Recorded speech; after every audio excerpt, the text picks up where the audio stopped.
Oke, baik sahabat-sahabat resah dimanapun Anda berada. Kali ini di momen lebaran ini kita kedatangan satu narasumber yang keren. Seorang aktivis muda, Abang Akir. Bagaimana Abang Akir, sehat? Siap, sehat. Kita minal aidin dulu. Minal aidin wal faizin. Mohon maaf lahir dan batin. 1 bulan ke belakang kotong sudah menjalani puasa. Zakat kotong sudah tunaikan dan sekarang kotong posisi di dalam hari yang fitri. Nah, Bang Akir, posisi kotong peribadatan selama beberapa bulan ke belakang, ya 1 bulan ke belakang lah yang paling konkret itu sampai hari ini nih. Kira-kira kotong beribadah untuk siapa tuh? Wah. Nah, sebelumnya kan keresahan-keresahan ini kan muncul bahwa setiap peribadatan itu muaranya kepada Tuhan. Hanya saja kan tidak semua hamba itu memahami secara konkret. Maka sehingga ada yang ibadahnya sia-sia. Kalau ada yang memang dapat memaknai betul ibadahnya itu dapat diterima atau tidak, dan lain sebagainya. Maka pertanyaan mendasar yang menjadi keresahan pada kesempatan kali ini, ibadahnya untuk siapa sebenarnya? Sebenarnya kalau bertanya ibadah itu untuk siapa, kan banyak orang yang sudah bilang kalau kita tuh di momen puasa itu ibadahnya kita itu sebenarnya ibadah untuk Tuhan ya. Kan itu kan jadi pertanyaan lagi, Abang. Kira apakah Tuhan itu butuh ibadahnya kita begitu? Ya. Itu kan menurut beta itu konyol, Abang. Ya, ya. Jadi kalau beta tanya balik nih, menurut Abang apakah Tuhan butuh ibadah? Tentu saja tidak. Ya, tentu saja Karena tidak. kita yang membutuhkan jalan untuk sampai kepada Tuhan itu. Ya, siap. Menurut keyakinan kita sendiri bahwa ibadah inilah yang dianggap sebagai jembatan menuju Tuhan. Ya, sebenarnya kita tuh harus mendefinisikan kembali apa itu puasa agar kita tuh tahu sebenarnya puasa kita tuh untuk apa dan untuk siapa. Untuk siapa? Jadi kalau orang-orang tuh biasa tuh mendefinisikan puasa itu saum, menahan diri dari segala makan minum dan juga hawa nafsu, segala emosi. Apa hubungannya kita menahan itu dengan puasa ini untuk Tuhan? Betul. Kira-kira menurut Abang itu bagaimana? Artinya secara ilmiah begitu kan? Ya. Bahwa kaitan puasa kita dengan Tuhan itu apa sebenarnya? Sedangkan yang kita jalani itu tadi, menahan diri dari agar tidak makan, menahan diri dari hawa nafsu, menahan diri agar tidak berperilaku yang bertentangan dengan hal-hal yang membatalkan puasa. Sehingga kan sebenarnya berkutat pada diri kita sendiri kan? Siap. Akan begitu. Sehingga kaitannya dengan Tuhan itu apa kan begitu? Ya. Ya, makanya kita harus ditakar secara ilmiah bahwa kaitan puasa ini sebenarnya kembali kepada diri kita juga. Artinya bahwa dalam sisi kesehatan, bahwa puasa itu orang-orang yang lambung kalau berpuasa penyakit lambungnya bisa sembuh.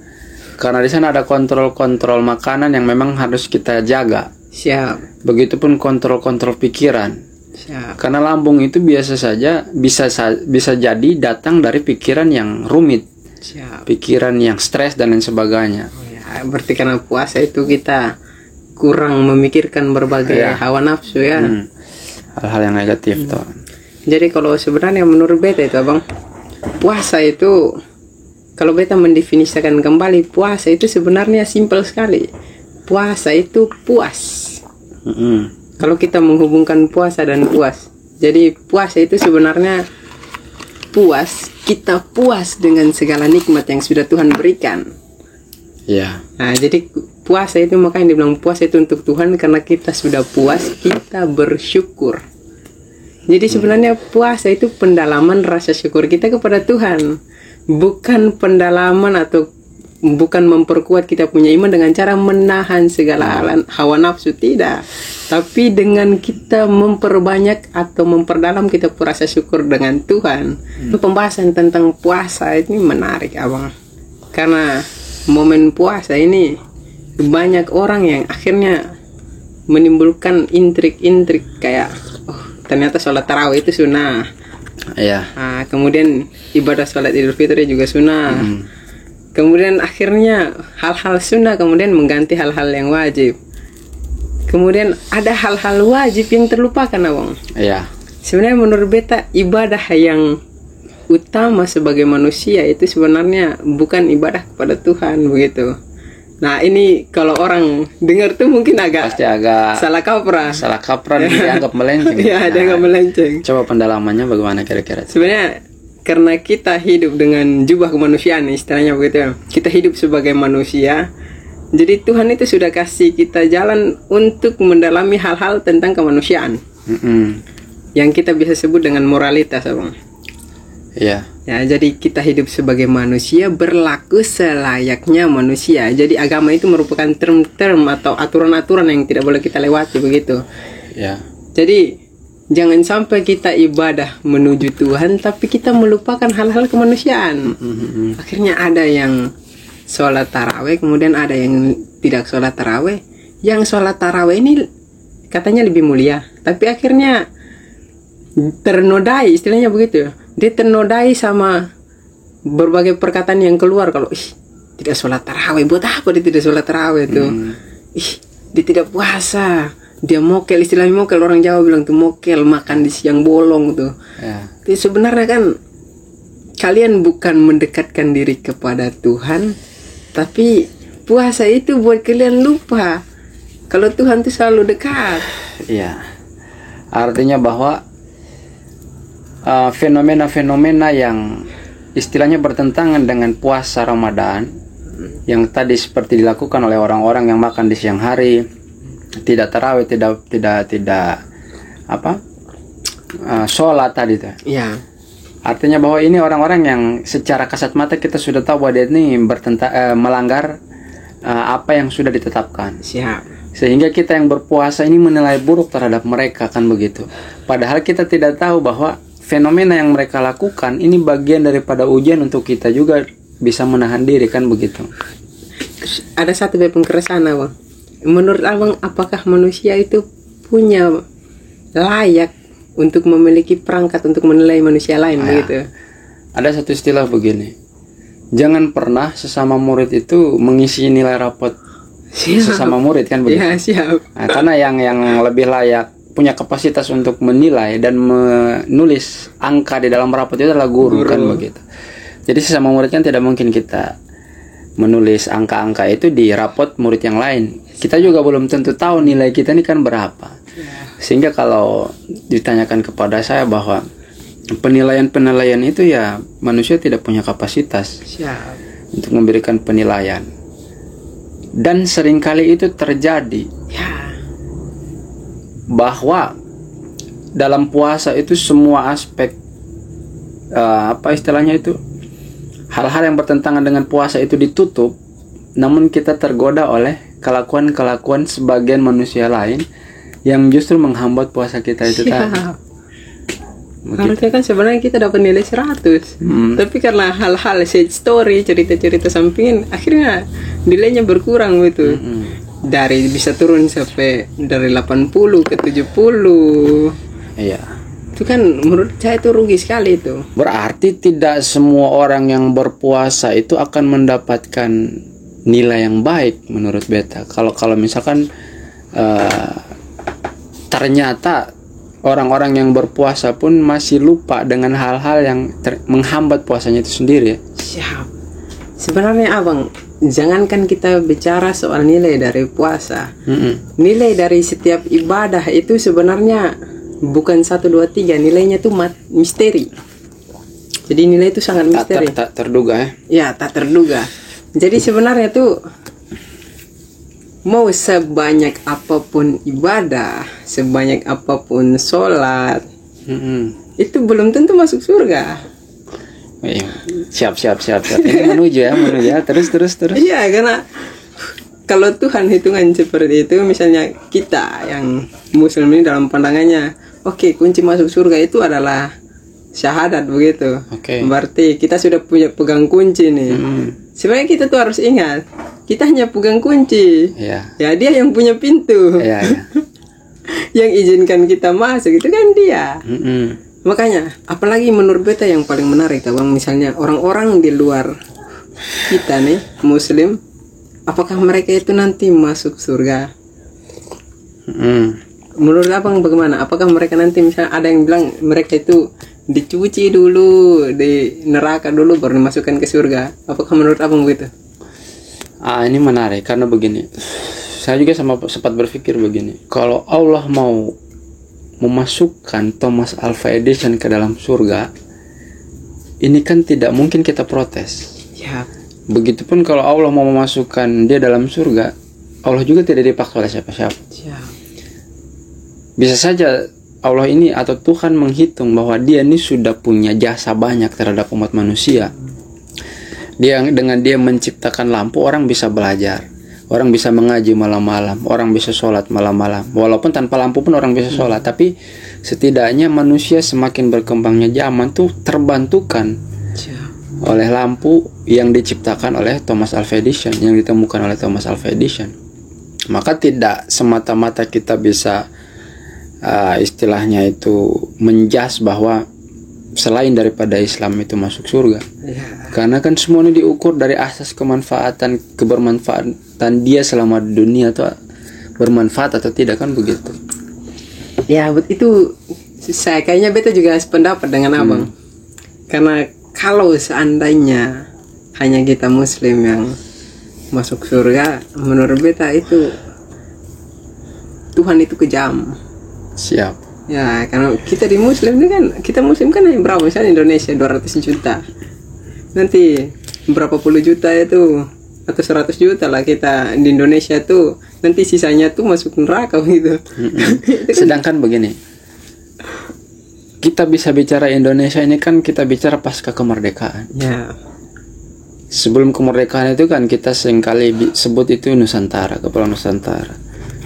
Transisi dari zaman penjajahan menuju zaman kemerdekaan ini kan bukan darah satu agama di sana, bukan darah satu ras, bukan darah satu golongan tertentu kan, tapi ini darah umat manusia yang ada di Nusantara yang tidak memikirkan dia agama apa, dia suku apa dan lain sebagainya, tapi berbondong-bondong untuk keluar dari zona penjajahan itu. Maka kemudian kita bisa beribadah dengan tenang dan lain sebagainya, kan kontribusi banyak orang begitu, sehingga terlalu naif ketika kita terlalu ego lah begitu ya. Kemudian abang, ada yang beta pikirin kan macam seperti ini abang ya.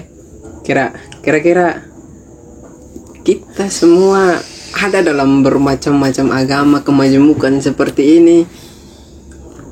Apakah pernah terpikir oleh kita begitu kalau sebenarnya kita itu menyembah Tuhan yang sama tapi dalam profil yang berbeda? Iya.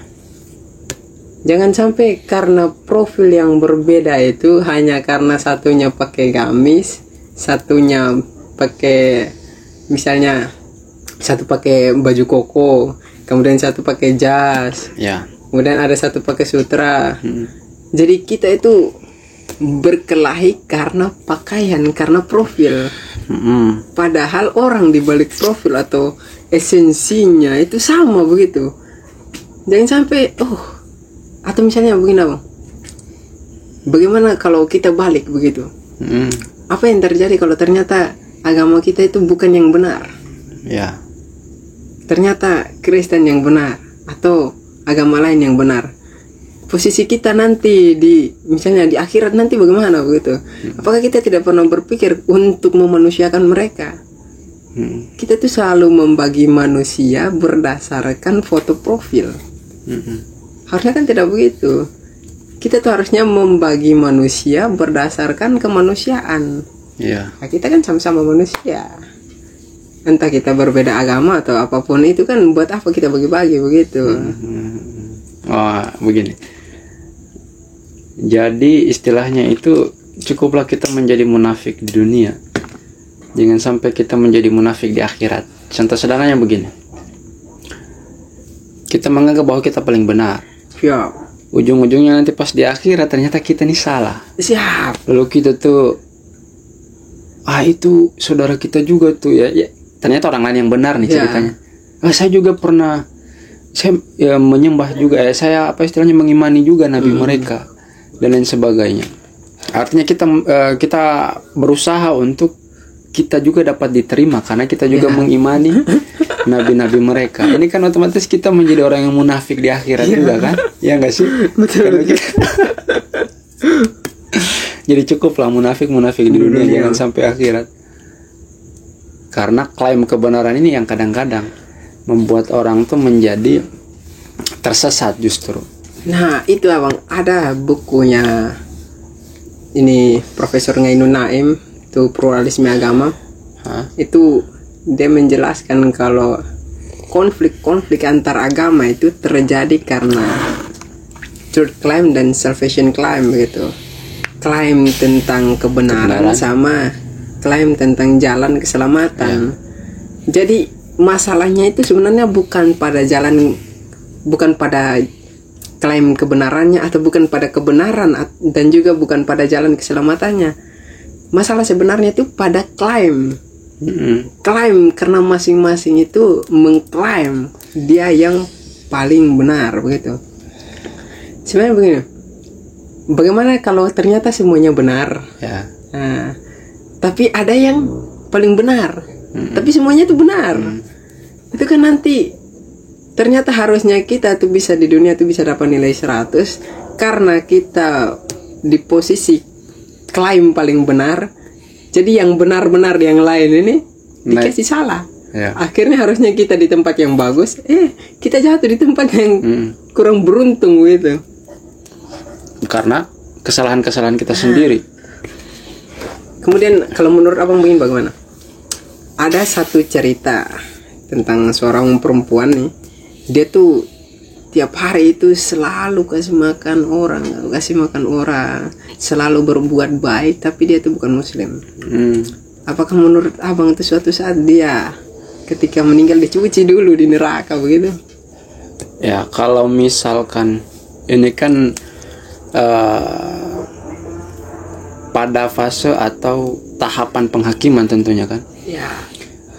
Baru kita mau melihat bahwa pertanyaan yang muncul bahwa apakah dia ini langsung masuk surga, masuk neraka karena memang dia bukan muslim, atau justru dia dicuci dulu baru bisa masuk surga. Nah kalau urusan itu kan sudah kehendak atau sudah ketetapan yang Allah tadi, sebagaimana yang sudah beta kemukakan tadi, bahwa tidak ada yang bisa melarang Thomas Alva Edison dimasukkan ke surga oleh Allah, kan begitu. Jadi beta rasa bahwa ya kalau benar pun tidak perlu kita menyalahkan orang lain, dan kalau kita salah pun coba kan introspeksi. Kan jadi sampai saat ini kan tadi abang akhir bilang bahwa benar yang kita maksud ini adalah klaim. Jadi benar menurut kita kan belum tentu benar menurut Allah tadi. Sehingga urusan Allah yang tadi mau memasukkan orang ke surga neraka, mau dicuci dulu belum masuk surga dan lain sebagainya, itu kan bukan kapasitas kita lagi sebenarnya. Hanya saja kadang-kadang manusia ini merampas hak prerogatif Tuhan. Merampas hak prerogatif Tuhan. Kita boleh mengakui bahwa segala sesuatu itu diserahkan kepada Tuhan, baik dia mau masukkan orang ke dalam surga ataupun neraka.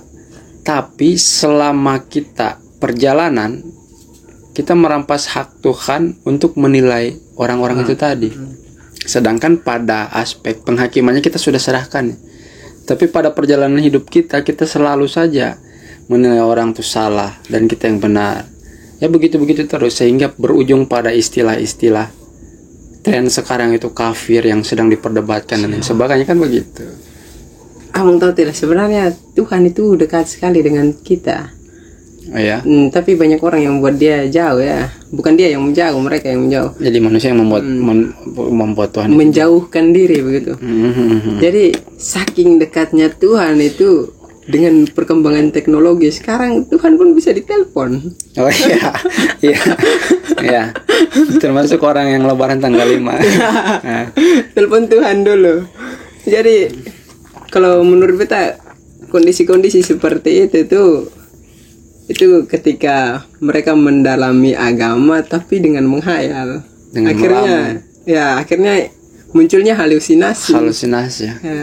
Itu saking mendalaminya, terlalu dalam. Ya kan bisa kita bayangkan juga kalau misalkan memang itu betul-betul fakta begitu ya terjadi misalkan, itu kan otomatis orang-orang akan minta nomor telepon. Betul. Akhirnya orang-orang minta, jadi muslim enak ya. Kalau mau kontak sama Tuhan tinggal telepon. Telepon. Nah, Coba minta dong minta nomor. Ya. Nah, oke Abang Akhir. Jadi kalau misalkan berarti ini hubungannya sudah dengan ibadah sudah, sehingga membentuk manusia itu dengan poros pandangan masing-masing terkait Tuhan yang sedang disembah tadi tuh. Wah, betul-betul. Karena Abang Akhir sudah singgung bahwa kita ini menyembah Tuhan yang sama, hanya tadi dengan profil yang berbeda-beda itu atau dengan metode yang berbeda-beda. Nah, saya tidak ingin masuk pada agama tertentu sih, tapi saya lebih ingin perspektif tipikal manusia menilai dan memaknai Tuhan itu seperti apa. Ada satu pertanyaan lucu nih, saya mau lontarkan. Perspektif Tuhan dari pandangan orang-orang yang pemalas. Bagus tuh. Salah satu contohnya begini. Bahwa orang ini beribadah menggantungkan hasil kepada Tuhan. Ini menurut saya perspektif orang yang pemalas, memaknai Tuhan dengan cara pandang yang pemalas. Karena mereka menganggap bahwa ibadah mereka itulah yang dapat menyelamatkan mereka dari yang tadinya krisis menuju kesejahteraan, dari yang tadinya bodoh menuju pintar, dari tadinya yang sakit menuju sehat. Artinya bahwa selalu mereka menggantungkan harapan mereka terhadap ibadah. Ibadah ini yang maksudnya yang wajib itu ya, sholat, berdoa dan lain sebagainya. Tapi mereka lupa berusaha, bekerja, ya minimal kita harus membutuhkan energi kan. Untuk beribadah juga membutuhkan energi. Sehingga bisa katakan bahwa orang yang selalu menggantungkan itu tidak mau bekerja tapi berharap pada doa saja. Ini yang kadang-kadang ini kayaknya orang pemalas yang memaknai Tuhan ini kayaknya. Jadi kayak hal-hal seperti itu kan menurut kita agak lucu Abang, karena kita itu saking mendalami agama kita lupa kalau agama itu suruh kita belajar, suruh kita bekerja, suruh kita jadi orang kaya. Betul. Kayak salah satu kayak terakhir tuh kayak agama suruh kita setidaknya hidup sejahtera ya. Menurut beta tidak ada agama yang ajarkan kita untuk hidup miskin. Ya, tentu. Kalau ada agama yang ajarkan atau ada Tuhan yang bilang tidak apa-apa kau hidup miskin saja. Nanti saya tolong. Nanti saya tolong. Intinya kau doa saja tiap hari. Itu dia gagal jadi Tuhan. Gagal jadi Tuhan. Gagal jadi Tuhan. Akhirnya kan muncul dalam sejarah itu kan muncul macam Karl Marx kan. Ya. Akhirnya agama itu jadi candu. Oke. Karena buat orang pasrah. Ya. Orang tuh pasrah sudah. Jadi kalau dia mau ditindas kayak mau apa kayak dia berdoa biar ya Tuhan sabarkan aku, begitu kan? Sabar. Jadi opium obat lah, candu bagi mereka ya. Ya. Sebenarnya akhirnya ketemu tuh harus mengubah kembali ketemu pandangan terhadap agama, pandangan terhadap Tuhan. Kalau sebenarnya Tuhan itu tidak pernah suruh kita itu hanya berdoa begitu. Jadi apalagi soal doa Bang ya. Kita tuh harus merubah kembali soal doa itu. Jadi doa itu bukan ketika kau duduk kau bersujud dan kau angkat tangan dengan sepenuh hati kau mengucap kepada Tuhan semua permintaan, tidak. Doa sebenarnya adalah apa yang kamu lakukan waktu itu. Kita berusaha, kita bekerja. Jadi doa itu wujud dari segala usaha, bukan wujud dari segala permintaan. Iya. Kalau wujud dari segala permintaan, sudah berapa banyak permintaan yang kita langsung minta tuh? Iya. Berarti kita nanti hidup dalam ketidak masuk akalan, hidup dalam kayak macam sebuah imajinasi begitu. Berarti sudah kita berdoa saja karena nanti kan semuanya Tuhan yang tentukan. Padahal tidak, kita hidup di dunia yang realitas yang masuk akal. Misalnya ada jargon kalau usaha tidak akan mengkhianati hasil begitu, ya kan? Ya. Nah, Abang Akhir, itu kalau tadi kan kita sudah ulas tentang Tuhan perspektif orang pemalas. Ya. Nah, yang kedua nih Tuhan perspektif orang yang malas berpikir. Tadi malas bekerja. Sekarang Tuhan perspektif orang yang malas berpikir. Maksudnya kayak begini. Entah dia sudah bingung Tuhan itu ada atau tidak dia sudah bingung. Yang penting persetan PB begini sudah mau ada kok soalnya bukan urusan. Ini karena kan supaya malas berpikir, sehingga nanti orientasi ibadah ya sudah orientasi ibadah itu sudah abstrak. Ya memang pada dasarnya abstrak, hanya saja sudah kehilangan arah. Ya, sudah kehilangan nilai. Sudah kehilangan nilai ya, momentum dan nilai dan lain sebagainya. Nah, itu kira-kira bagaimana tuh? Jadi kalau menurut beta Bang, orang-orang dalam kondisi seperti itu tuh sebenarnya menurut beta mereka di antara beruntung dan tidak beruntung begitu. Ya. Ya. Jadi mereka tuh ada dua kemungkinan, di mana mereka bisa masuk jurang atau mereka masih bisa selamat begitu. Jadi bukan berarti orang-orang seperti itu kita jauhkan begitu atau kita cemooh. Jangankan mereka. Orang-orang yang sudah jelas-jelas di jalur yang salah pun tidak usah kita cemooh begitu. Jadi sebenarnya orang-orang seperti itu tuh menurut beta mereka harus ada. Ya, macam orang-orang yang sering berbuat jahat mereka tuh harus ada. Jadi abang bayangkan saja, apakah kebaikan dan keburukan itu harus dipisah? Jadi kalau menurut beta tuh misalnya dalam cerita Batara Guru dan juga Batara Durga, jadi satu tuh mengawal kebaikan, satu mengawal keburukan, dan mereka suami istri. Ya. Jadi kebaikan dan keburukan itu harus selalu ada. Harus selalu ada. Ya. Jadi jangan sampai salah satunya tuh hilang. Kalau salah satunya hilang ya tidak jadi apa-apa kita. Ya. Jadi bisa kita katakan begini. Tadi Abang Alkir dulu bilang bahwa itu tidak bisa dipisahkan. Karena bagi saya bahwa kebaikan itu kan nyata-nyata dia memiliki bobot nilai, dan keburukan ini kan persoalan ketiadaan kebaikan itu sendiri. Jadi dia ini masih dalam satu simpul yang sama, hanya saja ibaratkan pergerakan ke poin positif dan pergerakan ke poin negatif saja kan, itu kan. Itu kayak manusia itu kan kayak koin begitu Abang. Jadi kayak depannya itu poin positif, belakangnya itu poin negatif. Sebenarnya koin itu tuh tidak akan selamanya berbalik pada satu arah begitu atau satu tempat di mana dia akan terus pada sisi negatif atau positif kan gitu. Jadi hidup kan manusia ini kan diciptakan paling bebas, kita sendiri yang menentukan kita mau jadi apa. Jadi kayak kalau doa tadi ya, jadi hasil dari doa itu hasil dari pilihan kita. Nah, kita mau memilih berusaha kayak mana begitu. Ya, menarik. Sehingga ya kalau misalkan kita merasa bahwa dalam diri kita ini ada energi, dan kemudian kehidupan kita itu ada yang mengatur dan kita berusaha, setidaknya kan kita harus memaknai dan mengkaji. Bukan berarti kita pasrah terhadap keadaan dan mau ada atau tidaknya Tuhan tuh kita bodo amat kan begitu. Ya justru kan ini hakikat daripada agama kan itu jalan menuju Tuhan itu tadi kan. Sehingga kita harus terus cari, kita tidak juga bisa pasrah kan begitu. Ya saya tuh lebih sepakat dengan orang yang memang sudah tidak percaya Tuhan sudah. Betul. Daripada percaya tidak percaya juga tidak. Ya kan begitu. Kayak orang-orang yang malas berpikir begitu Abang, sebenarnya mereka kurang mendalami agama, karena agama itu sebenarnya suruh kita berpikir. Iya.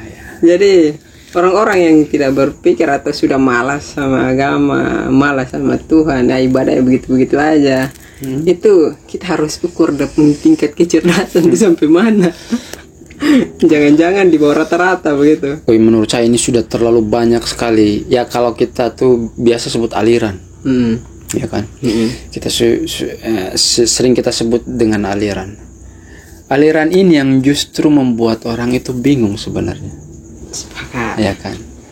Jadi menurut saya ibadah-ibadah yang selama ini dijalani oleh setiap agama dan Tuhan-Tuhan yang selama ini dimaknai oleh setiap agama itu sudah betul pada porosnya. Hanya saja menurut saya itu manusia masih terjebak dalam klaim kebenaran itu tadi. Ya, aliran-aliran itu, aliran satu bilang begini, aliran yang satu bilang begini. Di dalam satu agama pun masih ada aliran-aliran lagi yang saling bertentangan. Jadi dari aliran-aliran ini yang memang membuat orang-orang tuh sulit mencapai pada tujuannya. Seperti misalkan kalau pembahasan Romo Fransmansusiano dalam bukunya dari sosialisme utopis ke pertentangan revisionisme itu, bahwa kesadaran kolektif kaum proletariat atau kaum buruh ini terhambat gara-gara perdebatan internalnya sendiri, sehingga sulit mencapai revolusi. Maka kalau tujuannya adalah revolusi, seharusnya kan itu kesadaran itu sudah tidak perlu diperdebatkan. Artinya bahwa kapan orang mau sadar kalau di dalam hanya berdebat terus. Begitupun aliran-aliran ini kapan mau sampai pada tujuan jika aliran-aliran ini justru membuat rumit begitu. Sehingga kesadaran itu tidak akan muncul dan tujuan itu juga tidak akan sampai. Jadi sebenarnya abang, menurut beta tentang itu aliran-aliran tuh, sebenarnya aliran-aliran yang muncul itu mereka tidak sadar. Misalnya contohnya kayak begini, mereka itu sebenarnya HP yang sama, Samsung, tapi beda versi. Ada yang X2, ada yang J1, ada yang Galaxy, tapi prosesornya sama, begitu mereknya sama.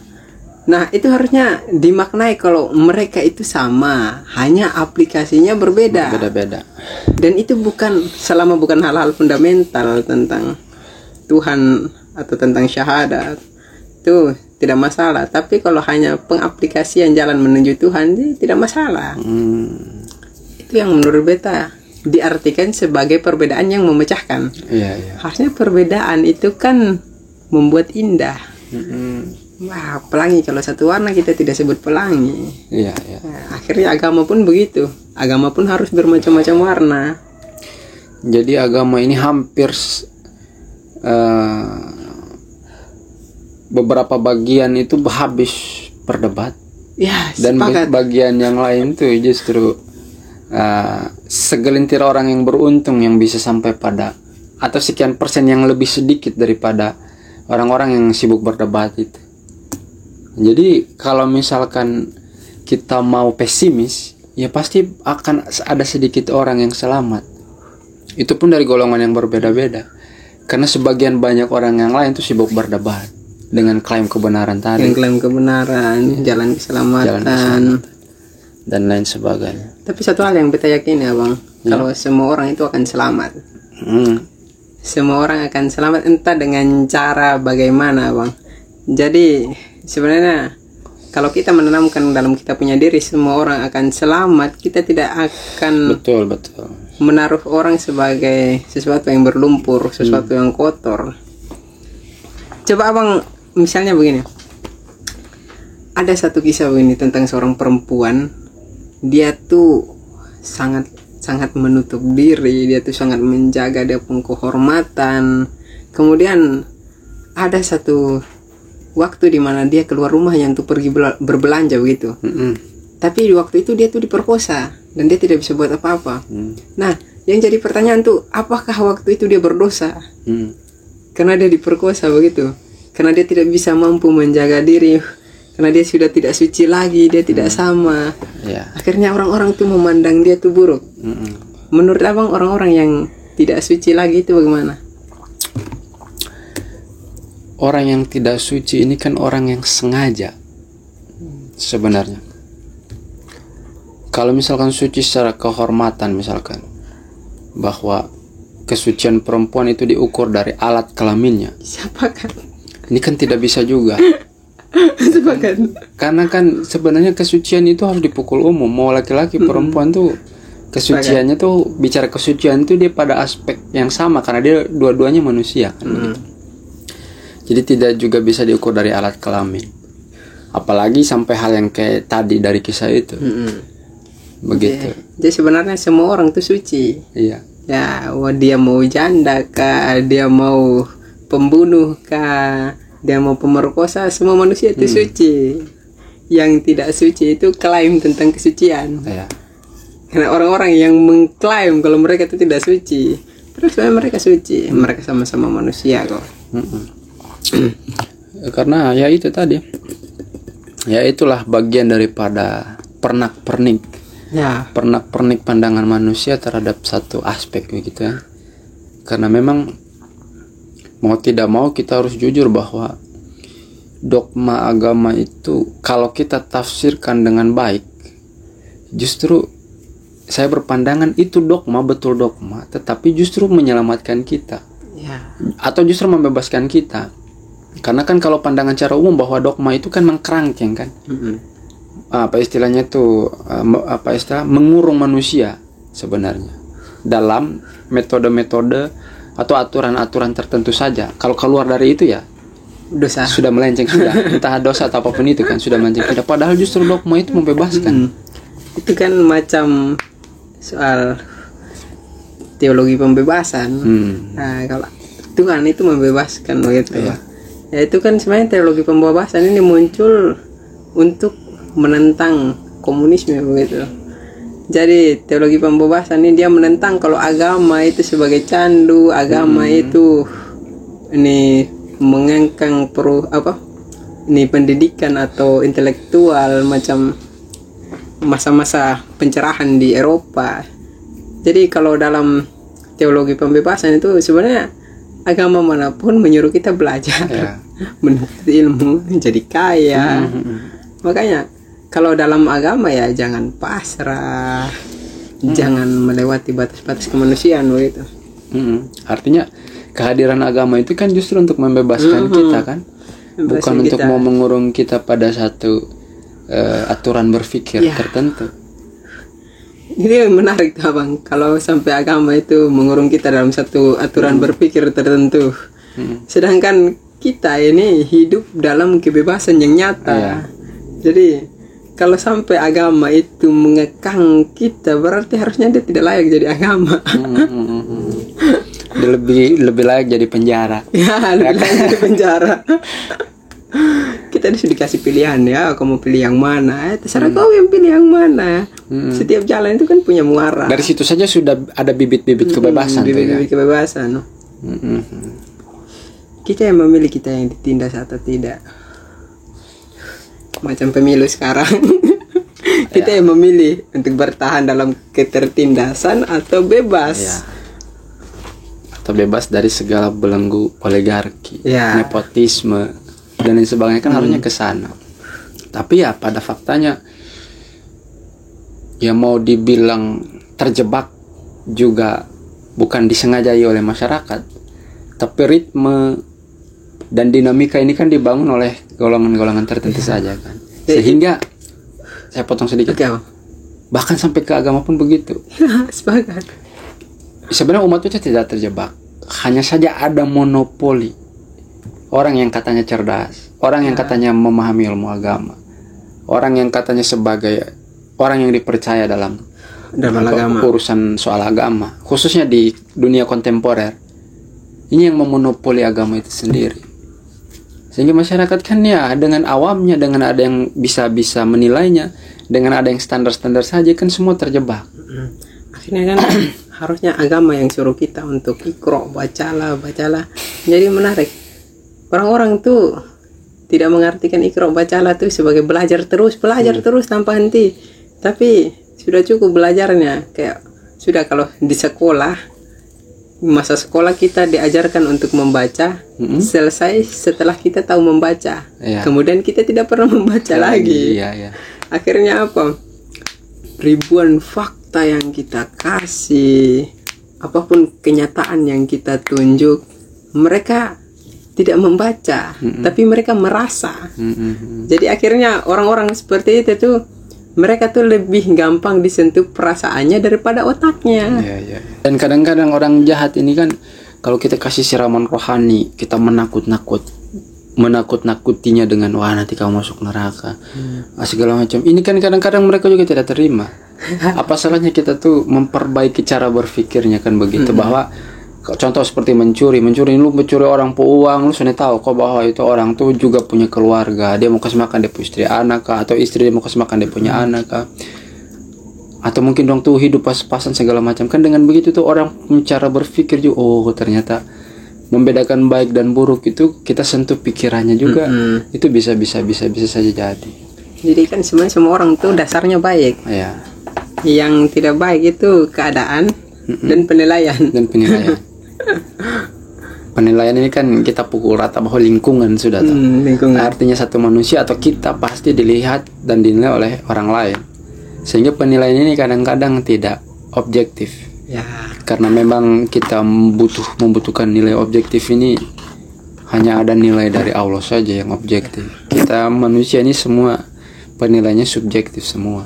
Jadi kita hidup sebagai manusia, kita memperlakukan manusia lain sebagai manusia juga, entah perbedaannya itu apa, walaupun agama kita berbeda, dan kita menjalani agama kita sebaik mungkin tanpa mengganggu orang lain gitu. Jadi ada batas-batas individu, ada batas-batas kelompok yang tidak boleh kita ganggu. Betul. Kalau kita sampai mencederai itu, kita mencederai kemanusiaan, dan harusnya kemanusiaan kita itu dipertanyakan. Oke. Kita masih manusia atau tidak? Oke, sip. Berarti jika kita mencederai kemanusiaan, berarti harus kita pertanyakan kita ini manusia atau bukan. Ya, Oke, gitu, sepakat. Terima kasih Abang Akhir diskusi kita malam ini. Terima kasih sudah menonton. Jangan lupa like, comment, share, dan subscribe. Serta nyalakan notifikasinya agar tidak ketinggalan video selanjutnya.